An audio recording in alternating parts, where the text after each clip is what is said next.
শিক্ষার্থীগণ, আমি তোমাদেরকে এখন ইকুয়েশন নাম্বার 4 অঙ্কটা নিয়ে আলোচনা করব। এটা বিবিএ অনার্স 2011 আমরা একাধিক সালের অঙ্ক করে দিলাম, কোথাও তুমি যাতে আর না থাকো। দেখো আমরা 3টে অঙ্ক করার পরে চতুর্থ অঙ্কটাতেই দেখো তুমি বেশিরভাগ এন্ট্রি তোমার বুঝা হয়ে গেছে, তুমি এখন পারবে আশা করি। দেখো তাহলে আমাদের এন্ট্রিটায় কি বলছে, দেখো মোহাম্মদ এন্টারপ্রাইজ নামে একটা প্রতিষ্ঠান completed the following transaction in July 2011 2011 সালের জুলাই মাসে তারা নিচের লেনদেনগুলি সম্পন্ন করে। কি কি? July 2011 July 1st the owner sold his personal investment for টাকা 1,50,000 and brought in as capital। মালিক তার ব্যক্তিগত বিনিয়োগ 1,50,000 টাকায় বিক্রি করে সেই টাকাটা কারবারে আনয়ন করে, ব্রট ইন অ্যাজ ক্যাপিটাল, ক্যাপিটাল বাবদ আনে। এখন এটা হলো একটা প্যাচ দেয়া অঙ্ক, মানে বিভিন্ন ধরনের প্যাচ সৃষ্টি করা, যাতে আমরা ওইটাকে প্যাচটা কাটাইয়া সমাধান দিতে গিয়া দ্বন্দ্বে পড়ি, সেই জন্য এই প্যাচ দিয়ে দেয়। সোজা দিলে তার অঙ্ক হয় না। এখানে বলা হয়েছে মালিক তার পার্সোনাল ইনভেস্টমেন্ট বিক্রি করে টাকা আনছে। আমাদের কিন্তু এই কথাটার কোনোই ভূমিকা নাই। মালিক তার পার্সোনাল ইনভেস্টমেন্ট বিক্রি করলো, নাকি তার ল্যান্ড প্রপার্টি বিক্রি করলো, নাকি তার ঘর বাড়ি বিক্রি করে আনলো, আমার কিছুই জানার দরকার নেই। আমি জানি মালিক 1,50,000 টাকা কারবারকে দিছে। তাহলে এই কথাটার কোনো প্রভাব অঙ্কের ভিতরে পড়বে না যে পার্সোনাল ইনভেস্টমেন্ট শুরু করলো, অর্থাৎ ক্যাপিটাল বাবদ আনলো 1,50,000 টাকা। তাহলে কাজ হবে ক্যাশে যোগ ক্যাপিটালে যোগ 1.5 লাখ, ক্যাশে যোগ ক্যাপিটালে যোগ। সাবধান, এই যে সোল্ড হিজ পার্সোনাল ইনভেস্টমেন্ট 1.5 লক্ষ টাকা, এখন এই ইনভেস্টমেন্টের কাজ কি করবো এইসব নিয়ে আমরা কোনো মাথা কামাবো না। তা এখন সে কিভাবে দিল জানার দরকার নেই, কারবারকে সে 1.5 লক্ষ টাকা দিল, এটা ক্যাশে যোগ আর ক্যাপিটালে যোগ হবে। তাহলে দেখো আমাদের সমাধানে আমরা যাই। মোহাম্মদ এন্টারপ্রাইজ সে কি করলো, ক্যাশ নিয়ে আসলো 1.5 লক্ষ টাকা, ক্যাশে যোগ আর ক্যাপিটালে যোগ, ক্যাশে যোগ ক্যাপিটালে যোগ। তাহলে এখানে আমরা রিমার্কের ভিত্তিতে অঙ্কটা করছি, সেটা হলো যাবতীয় আয় এবং ব্যয়গুলি ক্যাপিটাল থেকে যোগ বিয়োগ করে ব্যাখ্যার ঘরে লিখছি, আর বাকি 2টা ঘর করছি নোটস পেয়েবল, অ্যাকাউন্টস পেয়েবল। আর অ্যাসেট দিকে প্রথমে ডেট এবং ক্যাশের ঘর কেটে নেব, প্রয়োজন বোধে আমরা বাকি ঘরগুলি কাটবো। তাহলে এখন দেখো, তাহলে এটাও আমাদের প্রথম পদ্ধতি, যে অঙ্কটা করলাম 1 নম্বর পদ্ধতি, সেই পদ্ধতিতে করে দেখালাম। তাহলে এখন আসো, তাহলে ক্যাপিটাল বাবদ আনলো 1.5 লক্ষ টাকা, ক্যাশে যোগ ডান দিকে ক্যাপিটালে যোগ। এরপরে 3 তারিখের ট্রানজাকশন, পেইড রেন্ট 4,000, ভাড়া পরিশোধ করছে। তাহলে ক্যাশ থেকে ভাড়া পরিশোধ করলে টাকা চলে যাবে, ক্যাশ থেকে বিয়োগ, আর এটা খরচ দামে ক্যাপিটাল থেকে বিয়োগ। যাও 3 তারিখে ক্যাশ থেকে বিয়োগ ক্যাপিটাল থেকে বিয়োগ, ব্যাখ্যায় যাও পেইড রেন্ট এক্সপেন্সেস, ভাড়া পরিশোধ করা হইলো। এখন এটার বিয়োগ ফলটা নামানোর সিস্টেমে অঙ্কটা দেখানো হয়েছে। আমি কিন্তু 2টা 3টা পদ্ধতি সবগুলি দেখালাম। একটা অঙ্ক দেখাইছি আমি ব্যালেন্সগুলি নামানোর পরে আবার পরবর্তী ট্রানজাকশন শুরু করছি, আর এটাতে দেখালাম, একটাতে দেখাইছি ব্যালেন্স নামাই নাই, যা যোগ আছে যোগে থাকলো, বিয়োগ আছে বিয়োগে থাকলো, লাস্টে একবারে যোগ বিয়োগ করে ব্যালেন্স বের করছি। আর এটাতে আবার দেখালাম টোটাল থেকে ব্যালেন্স যোগ বিয়োগ করে ব্যালেন্স বের করে সমাধান, পরবর্তী লেনদেন ব্যালেন্সের পরে করছি।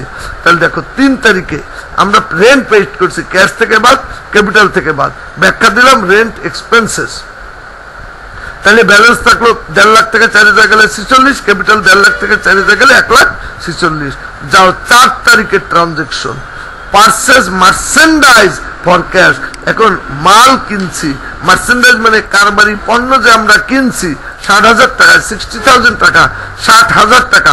তাহলে এটা মার্চেন্ডাইজ নামে, মার্চেন্ডাইজ ইনভেন্টরি নামে বাম দিকে আমরা একটা ঘর কাটবো, মার্চেন্ডাইজ ইনভেন্টরি। তাহলে মার্চেন্ডাইজ ইনভেন্টরির ঘরে আমরা লিখবো 60,000, আর ক্যাশ থেকে বাদ দেবো 60,000, ক্যাশ থেকে বাদ 60,000, আর মার্চেন্ডাইজ ইনভেন্টরি ঘরে যোগ করবো 60,000। তাইলে বাম দিকেই দুইবার কাজ হয়ে গেল, একবার যোগ একবার বিয়োগ সমান হয়ে গেল, টোটাল ব্যালেন্স আগের 1,46,1,46 আছে, ডান দিকে কোনো কাজ হলো না। এরপরে যাও 8 তারিখের transaction, purchase merchandise from Aziz, টাকা 90,000 অন অ্যাকাউন্ট। আজিজের থেকে ধারে 90,000 টাকার মাল কিনছি, তাহলে মার্চেন্ডাইজ ইনভেন্টরি বাড়বে ঠিকই, বাম দিকে মার্চেন্ডাইজ ইনভেন্টরিতে যোগ 90,000, কিন্তু ডান দিকে আমরা অ্যাকাউন্ট রিসিভেবলে যোগ করবো। বাম দিকে তো ক্যাশ দেয় নেই, ক্যাশ থেকে বাদ যাবে না, ডান দিকে অ্যাকাউন্টস পেয়াবেলে আমরা যোগ করে দেব 90,000, ধারে মাল কিনলে অ্যাকাউন্টস পেয়াবেল হয়। তাহলে দেখো 8 তারিখে বাম দিকে মার্চেন্ডাইজ ইনভেন্টরিতে যোগ 90,000, আর ডান দিকে এই যে ডান দিকে অ্যাকাউন্টস পেয়াবেলের ঘরে বসছে 90,000। দেখো এর পরের এন্ট্রিটা,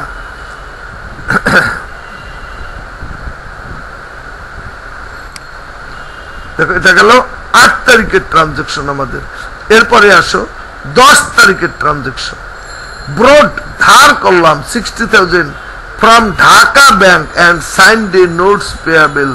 তাহলে ঢাকা ব্যাংক থেকে আমরা 50,000 টাকা ধার করলাম এবং তার জন্য নোটস পেয়াবেল দিলাম। আমরা প্রথম অঙ্কটাই এমন একটা এন্ট্রি পাইলাম, সেখানে আমরা একটা ব্যাংক থেকে টাকা ধার করি, ধার করলে নোটস পেয়াবেলে সাইন করে টাকাটা আনি, সেখানেও ব্যাখ্যা বলছি, এখানে আবার একটু বলে দিলাম। তাহলে ব্রড করলে এটা নগদ টাকা আনছি, এটা কখনো অ্যাকাউন্টস পেয়াবেলে যাবে না। অ্যাকাউন্টস পেয়াবেল ক্রিয়েট হয়, সৃষ্টি হয় ধারে পণ্য কেনা বেচা করলে, আর নোটস পেয়াবেলের ঘরে আমরা লিখব নগদ টাকার লেনদেন হলে। তাহলে ব্যাংকের থেকে নগদ টাকা আনছি, ওই জন্য সাইন ডে নোটস পেয়াবেল। তাহলে বাম দিকে আমরা ক্যাশে যোগ করব, ক্যাশ তো আসছে ঘরে 60,000 টাকা, দোকানে ক্যাশ আসছে, কারবারে ক্যাশ আসছে, ক্যাশে যোগ 60,000, আর ডান দিকে নোটস পেয়াবেলে যোগ 60,000। তাহলে দেখো 10 তারিখে ক্যাশে যোগ 60,000, ডান দিকে নোটস পেয়াবেলের ঘরে যোগ 60,000। এরপরে যাও 15 তারিখের লেনদেন, sold merchandise for cash 75,000, cost টাকা 60,000। এই এন্ট্রিটা নতুন পেলাম আমরা, এখনো পর্যন্ত নতুন, এমন এন্ট্রি সচরাচর আমরা অনেক পাবো। তাহলে আমরা 75,000 টাকার মাল বিক্রি করছি, অর্থাৎ মাল বিক্রি করে ক্যাশ পাইলাম 75। আমরা তো ব্যবসায়ী, ব্যবসা করি, আমাদের 60,000 টাকা যে মালটা কেনা ছিল, 60,000 টাকার মাল আমরা বিক্রি করে পাই 75,000, কারণ ব্যবসা তো কম দামে কিনবো বেশি দামে বেচবো, এটাই ব্যবসার বৈশিষ্ট্য। তাহলে আমাদের মার্চেন্ডাইজ ইনভেন্টরি থেকে আমরা বাদ দেব 60,000 টাকা, কিন্তু ক্যাশের ঘরে যোগ করব 75,000 টাকা, কারণ আমরা পাইছি তো 75,000। তাহলে এখানে লাভ হয়েছে আমাদের 15,000, 15,000। ওই 15,000 টাকা ক্যাপিটালের ঘরে আমরা লিখে দেব 15,000। দেখো এখন 15 তারিখের লেনদেন, তাহলে ক্যাশে যোগ 75, কিন্তু মার্চেন্ডাইজ ইনভেন্টরি গুদাম থেকে বাদ দিয়ে দেবো, আমাদের মাল বের হয়ে গেছে 60,000, বের করে ওটা বেচছি 75, তাহলে ক্যাশ আসছে 75, তাহলে মাঝখানে লাভ হইলো 15, লাভ 15 ক্যাপিটালে যোগ করে দেব। তাহলে এটার জন্য রিমার্ক দেব, ব্যাখ্যা দেব, প্রফিট অন সেলস, বিক্রয়ের কারণে বা বিক্রয়ের ফলে আমাদের প্রফিটের সৃষ্টি হলো, প্রফিট অন সেলস। এরপরে দেখো 20 তারিখের ট্রানজেকশন, 20 তারিখে আমরা কি করছি, সোল্ড মার্চেন্ডাইজ টু ইমরান, ইমরানের কাছে বিক্রি করছি, টাকায় 1 লাখ, কস্ট টাকা 80,000। এখন কারণ নাম বলা অর্থ হইলো এটা ক্যাশ পাই নাই, ধারে বিক্রি করলে, কারণ নাম বললে ওটা আমরা বুঝবো ধারে, তাইলে অন অ্যাকাউন্ট না বললেও বুঝবো, যেহেতু নাম বলে দিছে টু ইমরান, ইমরানের কাছে বেচছি, তাইলে এটা অবশ্যই ধারে বিক্রি হয়। তাইলে ধারে বিক্রি করছি, ধারে বিক্রি করে 1 লাখ টাকার ধারে বিক্রি করলাম, আমার গুদাম থেকে মাল বেরোলো 80,000 টাকা, বিক্রি করে আমি পেলাম 1 লাখ টাকা। তাহলে ইমরান কাছে ধারে বেচলে অ্যাকাউন্ট রিসিভেবলে লিখবো, আমরা ক্যাশের ডালিকে লিখবো অ্যাকাউন্ট রিসিভেবলে, ধারে বিক্রি করলে অ্যাকাউন্ট রিসিভেবলে যোগ 1 লাখ, আর মার্চেন্ডাইজ ইনভেন্টরি থেকে বাদ 80,000, বিয়োগ করলে লাভ হয় 20,000, ক্যাপিটালে যোগ 20,000। তাহলে দেখো 20 তারিখের লেনদেন, তাইলে আমরা মার্চেন্ডাইজ ইনভেন্টরি থেকে বাদ দেবো 80,000, ক্যাশে যোগ করতে পারলাম না, ওই টাকাটা আমরা অ্যাকাউন্ট রিসিভেবলের ঘরে যোগ করে দেব 1 লাখ টাকা, কারণ ধারে বিক্রি করছি আমরা। তাহলে এই দুইটার বিয়োগ ফল কত, 20,000 টাকা, ক্যাপিটালে যোগ 20,000 টাকা। আমরা এটার জন্য ব্যাখ্যা দেব কি, প্রফিট অন সেলস, সেলসের ফলে আমাদের প্রফিটের সৃষ্টি হলো। এরপরে দেখো 25 তারিখের transaction, return merchandise sold on January 20, 5000, cost টাকা 4000। জানুয়ারির 20 তারিখে আমরা যে প্রোডাক্টটা বিক্রি করেছিলাম এটাকে আমি কালার করে দেই। জানুয়ারির 20 তারিখে যে মাল বিক্রি করছিলাম 80,000 টাকার মাল 1 লাখ বিক্রি করছি, সেখান থেকে 5,000 টাকার মাল ফেরত আসছে যেটা কেনা ছিল 4,000 টাকা। তাইলে আমরা সেলস রিটার্ন নামে কস্টের সাথে যোগ করে দেব 4,000 টাকা, মার্চেন্ডাইজ ইনভেন্টরিতে যোগ করব 4,000, কিন্তু আমাদের অ্যাকাউন্ট রিসিভেবল থেকে বাদ দেবো কিন্তু 5,000, আর এখানে 1,000 টাকা আমাদের লস নামে ক্যাপিটাল থেকে বাদ দিয়ে দেব। কারণ মাল বেচছি 5,000 টাকা দাম ধরে, কিন্তু গুদামে আসছে 4,000 টাকা দামে। গুদামে তো আমরা কেনা দামে মাল রাখতে হয়। মনে রাখবা, অলওয়েজ স্টক মূল্যায়ন করা হয় কস্ট প্রাইসের সাথে, লাভ ধরে স্টকের মূল্যায়ন করা হয় না। তাইলে আমরা মার্চেন্ডাইজ ইনভেন্টরিতে লাগবো 4,000 টাকা, কিন্তু অ্যাকাউন্ট রিসিভেবল থেকে বাদ দেবো 5,000, তাহলে পার্থক্য 1,000 টাকা লস আমাদের, ওইটা ক্যাপিটাল থেকে বাদ দিয়ে দেবো। তাহলে দেখো 25 তারিখের ট্রানজাকশন, দেখো 25 না, এটা ছিল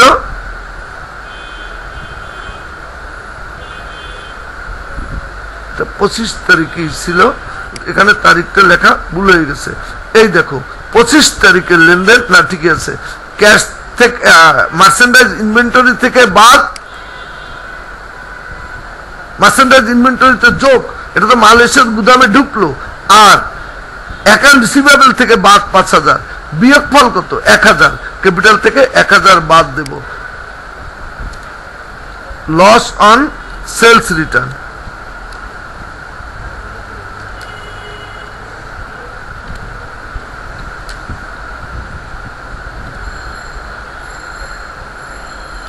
লস অন সেলস রিটার্ন নামে আমরা এটা ক্যাপিটাল থেকে বাদ দিয়ে দিছি। গেল আমাদের 25 তারিখের ট্রানজাকশন। এরপরে আসো 30 তারিখের transaction, payment receive from account receivable 50,000। আমরা যে ধারে মাল বিক্রি করছিলাম ইমরানের কাছে 1 লাখ টাকার, 20 তারিখে ওই ইমরান থেকে আমরা 50,000 টাকা এখন আবার রিসিভ করলাম। কার থেকে রিসিভ করছি নাম ইন্ডিকেট করে নাই, আমাদের জানারও দরকার নাই। অ্যাকাউন্ট রিসিভেবলের টাকা আমরা 50,000 হাতে পাইলাম। তাহলে অ্যাকাউন্ট রিসিভেবল থেকে বাদ, ক্যাশে যোগ, বাম দিকেই দুইবার কাজ। অ্যাকাউন্ট রিসিভেবল থেকে বাদ দাও, ক্যাশে যোগ করো 30 তারিখ। অ্যাকাউন্ট রিসিভেবল থেকে বাদ 50, ক্যাশে যোগ 50, ডান দিকে কোনো কাজ হবে না। এরপরে আসো 31 তারিখ, পেইড অ্যাডভার্টাইজিং বিল টাকা 5,000। পেইড মানে পরিশোধ করে দিছি, আর বাকি নাই। তাহলে অ্যাডভার্টাইজিং বিল নামে পরিশোধ করছি, বাম দিকে ক্যাশ থেকে বাদ, ডান দিকে ক্যাপিটাল থেকে বাদ। অ্যাডভার্টাইজিং এক্সপেন্সেস নামে ব্যাখ্যা দেব, বাম দিকে ক্যাশ থেকে বাদ, ডান দিকে ক্যাপিটাল থেকে বাদ। অ্যাডভার্টাইজিং এক্সপেন্সেস নামে আমরা বিয়োগ করে দিলাম। এরপরে দেখো অঙ্কটাতে রিকোয়ারমেন্ট ছিল কি কি, instruction requirement, show effect on the above transaction and accounting equation দেখালাম, প্রুফ দ্য অ্যাকাউন্টিং ইকুয়েশন। তাহলে একটা অঙ্কের প্রুফ দেখিয়ে আসছে, এটাও হুবহু একই রকম, বাম দিকের যোগফল সমান ডান দিকের যোগফল। দেখো required to proof the accounting equation, assets equal to liabilities plus owners equity. তাহলে অ্যাসেট কি কি আছে, cash, merchandise inventory, account receivable, equal to ডানে কি আছে, notes payable, accounts payable, notes payable, capital. তাহলে অ্যাসেটের যোগফল ইকুয়াল টু লায়াবিলিটির যোগফল। তাহলে অ্যাসেটের যোগফল কত আসছে, দেখো 1 লাখ, কত অ্যাসেটের যোগফল আসছে যত টাকা, লায়াবিলিটির যোগফল ঠিক তত টাকা হবে। এখানে টোটাল টাকাটার ফিগারটা বসানো, এই যে নিচে আসছে, অ্যাসেটের যোগফল 3,25,000, লায়াবিলিটির যোগফল 3,25,000। এক লাইন নিচে নেমে গেছে, আমি লাইনটা তুলে দিচ্ছি। অ্যাসেটের যোগফল ইকুয়াল টু লায়াবিলিটির যোগফল। তাইলে আমি বলতে পারি অ্যাকাউন্টিং ইকুয়েশন আসলে ছোট্ট একটা জিনিস যদি ইকুয়েশন নামে বলে। তাহলে শিক্ষার্থীগণ, আমরা এখন আলোচনা করলাম তোমাদের ইকুয়েশনের 4th নম্বর অঙ্কটা, যেখানে কস্ট প্রাইস এবং সেল প্রাইস দুইটা ছিল। তাহলে কস্ট প্রাইস এবং সেল প্রাইসের পার্থক্যটা প্রফিট নামে বা লস নামে আমরা ক্যাপিটাল থেকে যোগ বিয়োগ করে দেব। এটাই ছিল এই অঙ্কটার নতুনত্ব। তাহলে ইকুয়েশনের 4 নম্বর অঙ্কটার লেকচার আমি এখানেই শেষ করলাম। আল্লাহ হাফেজ।